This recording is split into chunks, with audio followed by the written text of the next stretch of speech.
আবারও প্রায় 5-6 বছর পর এইভাবে এত মজা করে হোলি খেললাম বাবার বাড়িতে। তাই তোমাদের সাথে আজকে সেই ভিডিও শেয়ার করলাম। কিছুটা মোমেন্ট শেয়ার করা হয়েছে, সবগুলো কভার করা হয়নি ভিডিওতে। আর এই মজার সাথে আমার অংশগ্রহণ করেছে আমার ছোট্ট 2 বছরের মেয়ে আর আমার বাবার বাড়ির লোকজন।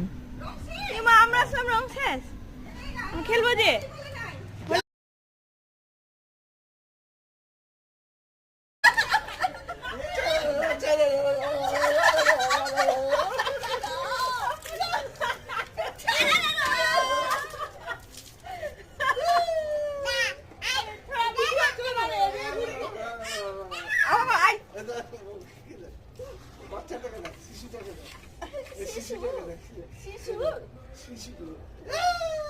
এই মনেগুলো আসছে আবার